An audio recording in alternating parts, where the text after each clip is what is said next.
Tila walang patawad si Super Typhoon Uwan na ngayon ay opisyal ng itinuturing ng Pag-asa bilang isang super typhoon matapos itong mag-intensify habang patuloy na binabayo ang Catanduanes.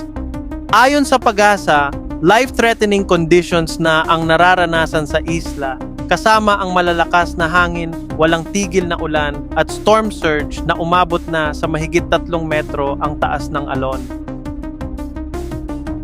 Sa mga video mula sa Barangay Agban sa Baras, Catanduanes, makikita ang rumaragasang tubig dagat na bumabayo sa mga bahay malapit sa baybayin.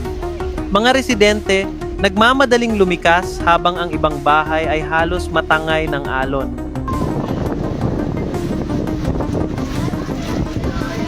Sa Kamalig, Albay, ganito rin ang eksena. Malalakas na hangin at buhos ng ulan na nagpapatumba ng mga puno at poste ng kuryente. Sa Bantayan Island, Cebu, naranasan na rin kahapon ang hagupit ni Uwan na may kasamang bugso ng ulan at malalakas na ihip ng hangin.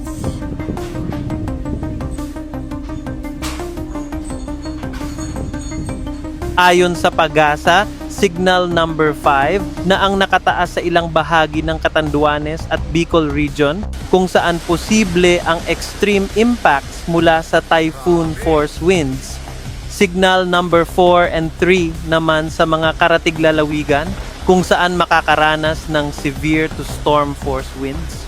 Sa mga nasa signal number 1 and 2, bagamat mas mahina ang hangin, maaari pa ring makaranas ng gale force gusts lalo na sa mga baybayin at bulubunduking lugar.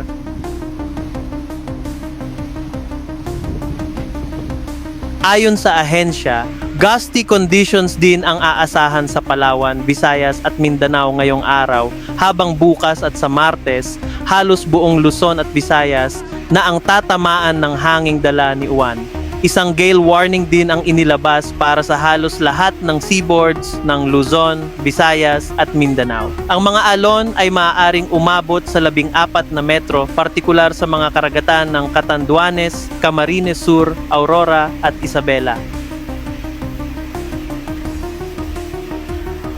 Babala ng Pag-asa, sea travel is extremely risky. Pinapayuhan ng mga bangka at maliliit na sasakyang pandagat na huwag nang pumalaot hanggang sa humupa ang bagyo.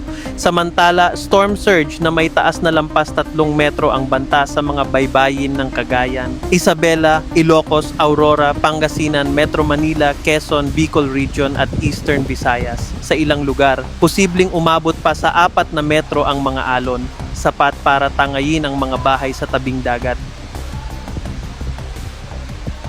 Sa forecast track ng Pag-asa, tatahakin ni Uwan ang direksyong west-northwest at inaasahang dadaan malapit o tatama sa Catanduanes ngayong umaga bago maglandfall sa Aurora mamayang gabi o bukas ng madaling araw. Posibleng umabot sa pinakamalakas nitong intensity bago tumama sa lupa, kaya't inaasahan ang matinding pinsala sa mga apektadong lugar. Pagkatapos ng landfall, tatawid ito sa kabundukan ng Northern Luzon at posibleng lumabas sa Lingayen Gulf sa umaga ng Lunes.